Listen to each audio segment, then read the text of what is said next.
Assalamu alaikum everyone. My name is Muhammad Dawar Zahid and I'm a second year medical student and welcome to our new series which is called the Rapid Review series. ठीक है, and I might change the name a bit. लेकिन anyways, in this entire series what we're going to be doing is we are going to have these videos. They're going to be pretty long, like around 40-45 minutes, even longer than that maybe.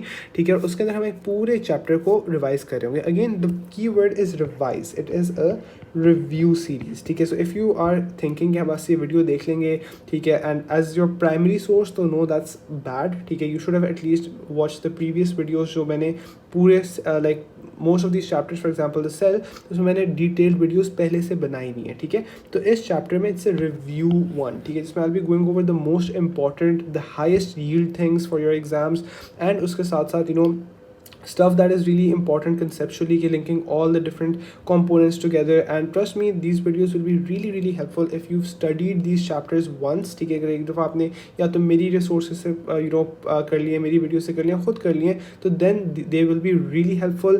And like if you want to just quickly revise the chapter before doing MCQs, or if you want to कि paper में 3-4 दिन रह गए, and then if you want to sort of get done with chapters quickly, so this is a great way of for you to do all of these chapters. Okay, anyways, so just a quick reminder that this is for your AKU, NUMS and MDCAT. I'll be covering all three things. ठीक है, और अच्छा, so let's just get started. Okay guys, so talking about cell techniques के अंदर हमारे पास ना सबसे पहले एक जो इसकी ब्रांच आती है, that is called cell fractionation, and that is basically breaking up cells and trying to obtain the different things from within them. ठीक है, तो हम इसको नाम देते हैं सेल फ्रैक्शनेशन का. ठीक है, इसके अंदर फर्दर हमारे पास we have multiple compartments in it. ठीक है, कौन से कंपार्टमेंट्स हैं? Multiple steps. ठीक है, so the first one is this thing called homogenisation. ठीक है, होमोजेनाइजेशन में हम क्या करते हैं कि हम बेसिकली सेल्स को ग्राइंड करते हैं under some specific appropriate conditions. ठीक है, और ग्राइंड करके, सो एसेंशियली ग्राइंडिंग करके we have a couple of different methods. Let me just quickly write those. एक तो हमारे पास मैकेनिकल ग्राइंडिंग होती है कि we literally use a grinder, ठीक है, to break into cells, and then there is this chemical और दिस एंजाइमेटिक. ठीक है, कि हम एंजाइम्स यूज़ करके, ठीक है, फॉर एग्जांपल पैक्टिनेज को इस्तेमाल करके हम सेल्स के अंदर break we're breaking into cells. All right, so that's the first thing. The second thing is, okay, we've obtained this mixture now, take of broken cells and broken organelles. How do we separate them? And that is centrifugation. And guys, please remember that the force that you're going to be using is the centrifugal force. Okay, that is very important for you to remember. And it's also a simple thing. It's literally written centrifugation. Okay, anyways, अच्छा, इसके अंदर हम लोग किन basis पे separate कर रहे होते हैं? Size and density. ठीक है, so if ever ask you कि centrifugation is done on which of the following factors determines centrifugation, so it's going to be size and density. अच्छा, इसके साथ साथ ना हमारे पास एक जो छोटी सी और बात आती है, वो ये आती है कि in our syllabus we have two different methods, ठीक है, of centrifugation. So the first one is density gradient centrifugation. ठीक है, density gradient, and the second one is going to be differential centrifugation. ठीक है, अब इनका मैं जल्दी आप लोगों को डिफरेंसेस समझा देता हूँ कि इनमें differential centrifugation. Okay, so in the density gradient one, what we do is we have these multiple layers. ठीक है, so we have multiple layers that are being formed. ठीक है, sort of like अगर मैं जल्दी से एक so this is going to be one layer, this is going to be the second layer, this is going to be the third layer, this is going to be the fourth layer, and so on and so forth. Okay, differential centrifugation में क्या होगा कि I'm going to be doing multiple rounds of centrifugation. ठीक है, so मैं बार बार centrifugation करूँगा. ठीक है, और वो कर करके I will be obtaining these things called pellets. ठीक है, और जो चीज़ बच जाएगी उसको मैं नाम दूंगा supernatant liquid का. ठीक है, सो एसेंशियली ये मेरे पास अगर टेस्ट ट्यूब है, यहाँ पे मेरे पास अपना एक पैलेट फॉर्म हो जाएगा और ऊपर जो सारा मेरे पास लिक्विड रिमेन हो जाएगा. ठीक है, that is going to be called as my supernatant fluid. ठीक है, I will write that down as well. Pellets मैंने लिख दी हैं, तो ये मेरा सुपरनेटेंट फ्लूइड बच जाएगा. ठीक है, and what I can do is कि I can sort of take all of this, I can extract it and I can take it for another round. That's how I have multiple rounds के मैंने एक sample लिए, मैंने पहली दफ़ा उसको करवाया, I have this, and then I take it again, and then I extract this thing, I do do another round of differential centrifugation, ठीक है, and इस तरह कर करके by increasing the speed of the by increasing the speed or the क्या कहते हैं intensity of the centrifugal force, I'm essentially able to do this in a series of steps, ठीक है. So that is pretty much what we have. अच्छा, इसके साथ साथ ना एक मैंने छोटी सी आप लोगों को चीज़ बतानी है which I believe is very important, that is Seveberg unit, ठीक है. So Seveberg unit is the, if let's say I write 70s, तो ये जो S होता है, this S stands for this Seveberg, ठीक है. It's pretty simple. और इसके अंदर ना आप लोगों को so it is going to be calculating your sedimentation rate, ठीक है. So ये जो चीज़ होती है, if they ever ask you what does this S stand for, it's the sedimentation rate, ठीक है, कि what is the rate at which during the sedimentation the pellet or a specific substance is sedimenting in the क्या कहते हैं test tube. Alright, so we have talked about that. And इसके साथ साथ एक इंपॉर्टेंट चीज़ कि दिस इज़ नॉट एडिटिव, ठीक है. इसका क्या मतलब है? इसका मतलब है कि अगर लेट्स से मैं 30s प्लस करूँ 70s, it is not going to be 100s, ठीक है. It will not be 100s. Okay, very important. Okay, and किस चीज़ पे डिपेंडेंट होता है? First of all you guys have probably seen it, मैंने ऊपर भी लिख दिया था, साइज एंड डेंसिटी, ठीक है. And if I go more specific, ठीक है, it's going to be mass, volume and surface area, ठीक है. सो ये इन 3 फैक्टर्स पर डिपेंडेंट होता है, ठीक है. Alright, and that's pretty much it. Now let's move on to the next thing which is going to be differential staining. Alright guys, so talking about differential staining, this is pretty simple. The thing is कि cells essentially are so under microscope they're sort of black and white, ठीक है. थोड़े बहुत colors होते हैं but it's very difficult for us to see these colors. So for that is the reason why we need to stain cells, because अगर हम stain ना करें we cannot see anything, ठीक है. So we have to stain the cells. If let's say we are looking for a specific type of cell, तो हम उस cell के कुछ specific proteins हैं, तो we'll basically give a stain जो कि उन्हीं specific protein, only those specific proteins are going to be taking up those stains, ठीक है. आपके जाके आप इस चीज़ को और डिटेल में पढ़ोगे कि we have stuff like gram staining, ठीक है, and so on and so forth, and that's like really important for us to identify cells and obviously identify certain diseases, ठीक है. अच्छा, so अब कर क्या रहे हैं, हमारे पास ना 2 किस्म के स्टेन्स होते हैं. एक हमारे पास सिंगल स्टेन होता है, एक हमारे पास होता है डिफरेंशियल स्टेन, ठीक है. और इसको ओवरऑल लाइक डिफरेंशियल स्टेनिंग का नाम देते हैं because it's helping you differentiate between different types of क्या कहते हैं डिफरेंट टाइप्स ऑफ ऑर्गेनल्स और डिफरेंट टाइप्स ऑफ सेल्स, ठीक है. So single stain, differential stain, जिसको I think it's a better word if you use multiple stains, ठीक है. So single and multiple. अच्छा, सो सिंगल के अंदर क्या हो रहा है कि सिंगल के अंदर वी ओनली हैव 1 स्टेन, ठीक है, very simple, right. And multiple के अंदर वी कैन हैव 2 और मोर. n is for as many possible, ठीक है. अच्छा, अब यहाँ पे ना हमारे पास 2 एग्जांपल्स हैं जो कि are higher for you to know. First of all a single stain that we use is borax carmine, and this borax carmine is for the nucleus, ठीक है. So if there is ever written के अच्छा borax carmine हम किसके लिए इस्तेमाल करते हैं, that's going to be the nucleus. अच्छा, मल्टीपल स्टेन के अंदर वी आर यूजिंग 2 और n which can be any possibilities, ठीक है. इसके अंदर हमारे पास 2 आते हैं. The first one is going to be eosin. Let's say कि I can use eosin and I can use haematoxylin, ठीक है, हेमाटॉक्सिलिन. Okay, so I can use both of them at the same time, ठीक है. और eosin is specifically for the cytoplasm and our hematoxylin is for our nucleus, ठीक है. It's pretty simple. Okay guys, इसके बाद ना हमारे पास एक और portion है which is resolution, ठीक है. Resolution is very basic, ठीक है. Resolution is something that is very basic. It is basic and इतना low yield कि I won't be going over it. However, I will quickly show you guys tell you guys about magnification. Magnification का formula वही है जो हम लोग metric O level से करते आ रहे हैं. Magnification is equals to image over actual, ठीक है. And very easy, like I mean if you don't get this if you don't get a question about magnification right, trust me, you have like bigger problems to worry about. लेकिन let's move on to the organelles now. Alright guys, so talking about organelles, ठीक है, मैं जल्दी I will be sort of making a list and I will be including all the important things. All of you guys know कि cell wall क्या होती है, ठीक है. यहाँ पे जो important बात है कि अच्छा, प्लांट्स की सेल वॉल कौन सी होती है, फंगाई की कौन सी होती है, एंड देन बैक्टीरिया की कौन सी होती है, prokaryotes would be better, okay. Prokaryotes की कौन सी होती है, ठीक है. I have seen countless questions on this. I can't tell you guys how important this is, ठीक है. अच्छा, प्लांट्स के अंदर what will be using is के वी हैव सेल्यूलोज, ठीक है. और सेल्यूलोज के साथ साथ हमारे पास पेक्टिन होती है. And pectin specifically, and this entire thing is made up of galacturonic acids, ठीक है. I have talked in a lot of detail about this. यहाँ पे हमारे पास chitin आ जाता है, and then we have murin slash peptidoglycan, ठीक है, very important and also very easy, like बहुत आसान चीज़ें हैं, ठीक है. अच्छा, हम लोगों ने इस चीज़ की बात कर ली. And important thing for you to know कि जो secondary cell wall होती है, जो the secondary cell wall, let's just write like this, secondary wall that is going to be present in dead cells. Okay, so the secondary wall is going to be in dead cells. So if they ever tell you कि there's a cell जो कि जिसकी secondary cell wall है, always assume कि it's going to be a dead cell. All right, guys, then we have plasma membrane. Plasma membrane is basic जो आप लोगों ने एफएससी और ए लेवल्स में बातें पढ़ी होती हैं कि जी फ्लूइड मोज़ैक मॉडल होता है, stuff like that. It's pretty much that. इसमें कोई नई चीज़ें नहीं है, ठीक है. Just keep this thing in mind. इसके मैंने बहुत ज़्यादा क्वेश्चंस देखे थे जो एमडी कैट के. They love to ask you कि अच्छा ये कौन सा लाइक विच थ्योरी और विच मॉडल डिस्क्राइब्स इट. तो fluid mosaic model is the one that we use to describe the plasma membrane. Alright, and इसके साथ साथ इसकी लेंथ ऑब्वियसली, इसकी thickness obviously varies, but 10 nanometer is sort of like an average, ठीक है. अच्छा, we've talked about this. Now let's move on to one of the more high yield things, ठीक है, and that is going to be our cytoplasm.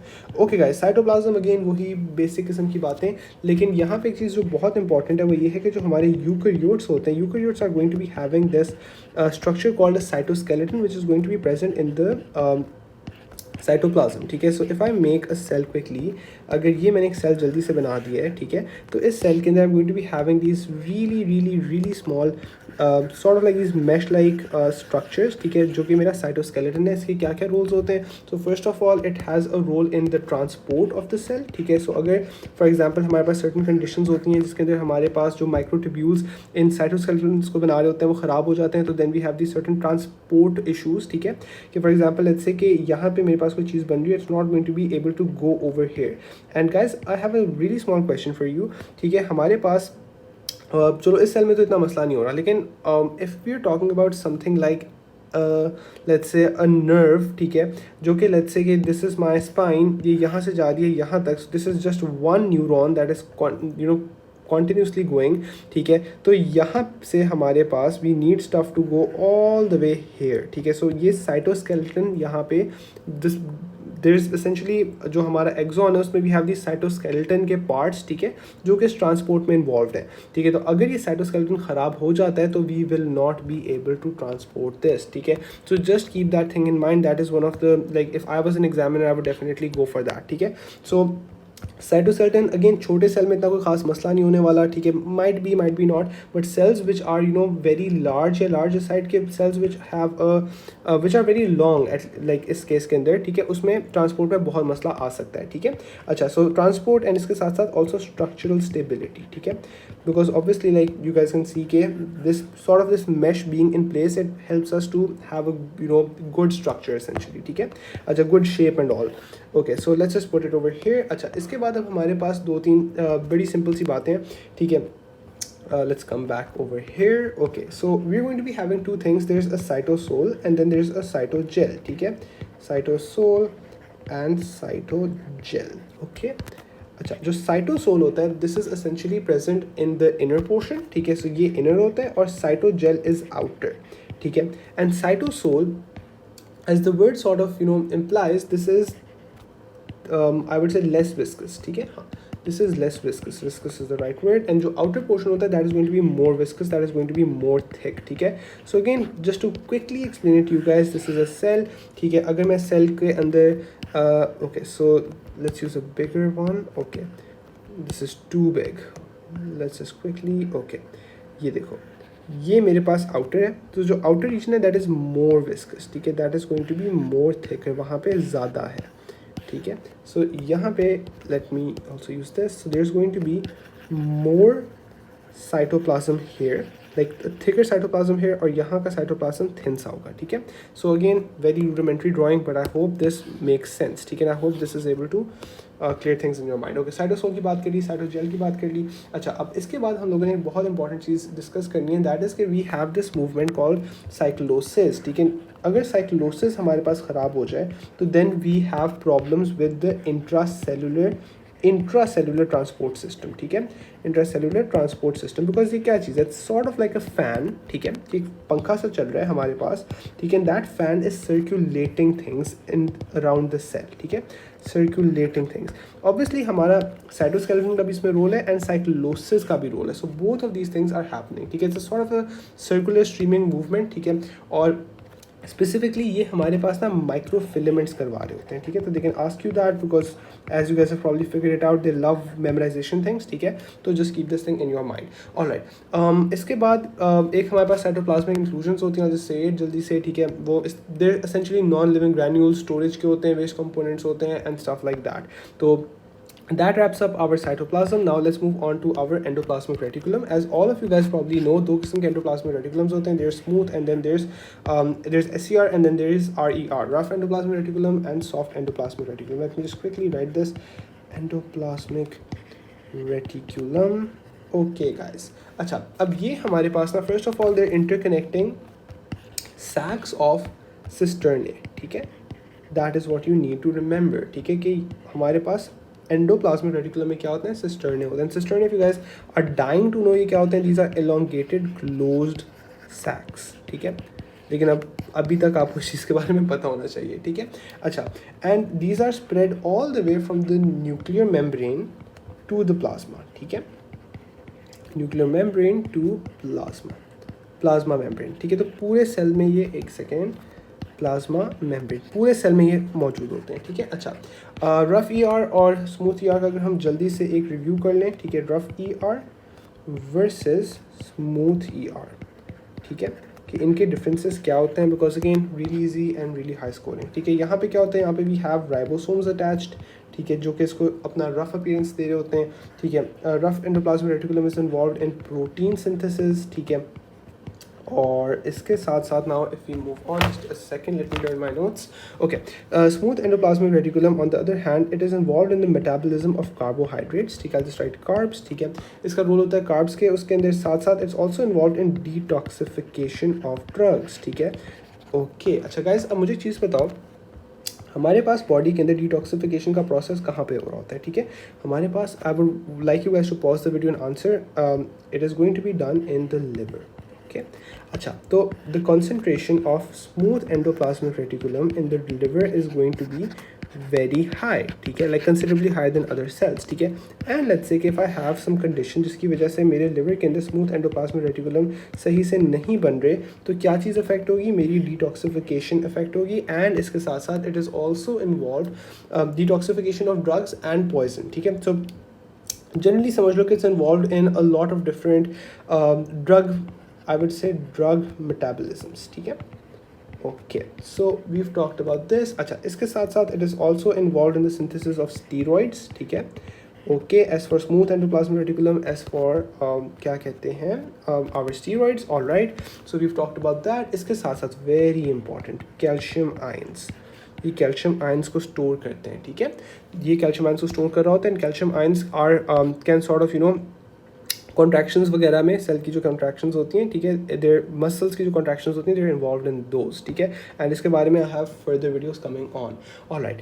So we have talked about that. इसके अलावा इनकी ना कुछ कॉमन चीज़ें that I want to discuss with you guys. The first one is mechanical strength, ठीक है guys, any like this is a general rule of thumb कि any structure that is obvious that is going to be spanning all the way from the nuclear membrane to the plasma membrane, ठीक है, कि let's say यहाँ पे मेरा nucleus पड़ा हुआ है, तो दिस इज ऑल ओवर, ठीक है, पूरे सेल के अंदर it has like a huge क्या कहते हैं प्रेजेंस, ठीक है, जिसकी वजह से हमारे पास ना automatically because of its size, even if it doesn't want to, it's going to be helping you in mechanical strength, और इसके साथ साथ दोनों चीज़ें, ठीक है, मैकेनिकल स्ट्रेंथ के साथ साथ ना इसका एक और रोल ट्रांसपोर्ट में होता है, ठीक है। ट्रांसपोर्ट में कैसे होता है, because these sacs and essentially something is coming, तो it can sort of hitchhike and pass through these, ठीक है, इस तरह थोड़ा सा इसको इमेजिन करने की आप कोशिश कीजिए, ठीक है। We have talked about this and now let's move on, let's come over here and let's talk about our ribosomes, ठीक है। राइबोसोम्स बहुत सिंपल होते हैं, ठीक है, राइबोसोम्स के अंदर आपको एक चीज़ ये पता होनी चाहिए कि there's an alternative name for them called ribonucleoproteins, ठीक है. This name checks out because हमारे पास जो ribosomes होते हैं they're going to be having an equal amount of protein and an equal amount of क्या कहते हैं RNA, ठीक है. तो ये दोनों चीज़ें equal amounts में होती हैं, which is why we can call them ribonucleoproteins, ठीक है. अच्छा, very very simple and very important thing for you guys to remember, 80S होते हैं and then हमारे पास 70S होते हैं, ठीक है. जो 80S होते हैं these are going to be comprised of 60S and 40S, ठीक है. और इसके साथ साथ दूसरे वाले हमारे 50S और 30S होते हैं, ठीक है. I can't tell you guys how many papers that I have seen for your NUMS and MDCAT वगैरह, ठीक है, जिसमें ये आ रहा होता है, ठीक है. अच्छा, राइबोसोम्स की एक इंपॉर्टेंट बात वो ये कि you can only see them under an electron microscope, ठीक है. और इसके साथ साथ एंड जो रफ एंडोप्लाज्मिक रेटिकुलम होता है उस पर इट्स सॉर्ट ऑफ के वी कैन सी के it's rough but we can't really see के अच्छा क्या चीज़ उसको रफ कर रही है because ribosomes are really really small, ठीक है. Okay, and one important thing for you guys to remember कि जो ribonucleoproteins ribosomes, so it's two units, right? It's one unit and then it's the second unit. एक बड़ा होता है दूसरा छोटा होता है, ठीक है. और इनके दरमियान में हमारे पास ना bonds होते हैं, ठीक है. So let's say these are the bonds that we have in between them and these bonds specifically between these subunits, ठीक है. अच्छा, first of all these are salt bonds, ठीक है. तो ये आयनिक बॉन्ड्स हैं, सॉरी, ठीक है. And they are going to be controlled by magnesium ion concentration, ठीक है. तो अगर लेट्स से कि मैं कहूँ कि जी मैग्नीशियम आयन कंसनट्रेशन ख़राब हो रही है, लेट्स से कि देयर्स हाइपोमैग्नीशिया और समथिंग लाइक दैट, तो क्या चीज़ अफेक्ट होगी, मेरे salt bonds of my ribosomes and hence I will be unable to do protein synthesis, okay. So that is an important correlate for you guys to remember. All right guys, let's move on to mitochondria now. Okay, just a second. All right, so we have our mitochondria. Okay, so अब mitochondria में हमारे पास क्या हो रहा है, you guys know power house of the cell, कुछ नहीं आता, ये तो आता होगा. अच्छा, इंपॉर्टेंट चीज़ ये कि ये हमारे पास ना बाइनरी फिजन कर रहे होते हैं, ठीक है. They are involve in doing binary fission, they do not replicate like जैसे बाकी सेल्स रेप्लिकेट कर रहे होते हैं, ठीक है, बाकी ऑर्गेनल्स रेप्लिकेट कर रहे होते हैं. They are not involve in that, they have their own system, ठीक है. अच्छा, इसके बाद हमारे पास इसकी लेंथ आती है which is something that they can ask you considering कि they love memorization stuff. So 2 to 5 micrometers in length, ठीक है. और उसके साथ साथ हमारे पास 0.5 to 1 micrometers in their diameter, ठीक है. And by the way they are sort of these cylindrical rod shape structures, ठीक है. तो सॉर्ट ऑफ थोड़े से इस तरह करके होते हैं और यहाँ से थोड़े से सिलेंड्रिकल होते हैं, ठीक है. अच्छा, अब इसके अंदर हमारे पास कपल ऑफ associations नहीं, couple of things that I want you guys to know. The first thing is कि हमारे पास यहाँ पे inner foldings होती हैं और उन inner foldings को हम लोग कहते हैं cristae, ठीक है. अच्छा, and पहले क्या था, cisternae था, यहाँ पे cristae. In the endoplasmic reticulum we have things called cisternae, यहाँ पे we had cristae. Make sure you do not confuse these things, ठीक है. Okay, so we've talked about these. Okay, अब इसके साथ साथ हमारी जो inner surface होती है ना, so this is a double membrane bound structure. This is the first membrane, this is the second membrane, ठीक है. The second membrane has these enfoldings. इनका क्या नाम था, इनका नाम था cristae, ठीक है. अब ये जो inner surface है, this entire inner surface, यहाँ पे we're going to be having certain granular structures, ठीक है. और इन granular structures का नाम होता है, एक second let me write, granular structures, and these granular structures are called stalk particles because they look like a stalk, ठीक है. Stalk particles, और इसके साथ साथ हम इनको कहते हैं ATP synthase, ठीक है. You can even call them ATP synthase. In A levels you call them ATP synthase. और उसके साथ साथ we also call them FOF1 particles, ठीक है. It's important for you to know all three of these names, ठीक है. अच्छा, ये हमारे पास आ गए. और इसके साथ साथ एक और जो important चीज़ है that you guys should know is कि the number of mitochondria in your body or in a specific cell is going to be controlled by lysosomes, ठीक है. Lysosomes क्या होते हैं, they are also a specific sort of an organelle, ठीक है. It's a very basic organelle, लेकिन lysosomes इनको control कर रहे होते हैं. लेट्स से कि I want to reduce the number of mitochondria that I have. Let's say कि I was going to the gym 3 times 5 times a week, ठीक है. And then I just immediately became a couch potato. तो मेरे cell ने करना क्या है, it wants to recycle this, ठीक है. It does not want कि okay mitochondria पड़ा हुआ है and I'm not using it. तो what it will do is it will sort of send these lysosomes, ठीक है. और वो lysosomes जाके इसके साथ merge करेंगे and the lysosome is going to be having hydrolytic enzymes and it is going to be breaking down these mitochondria, ठीक है.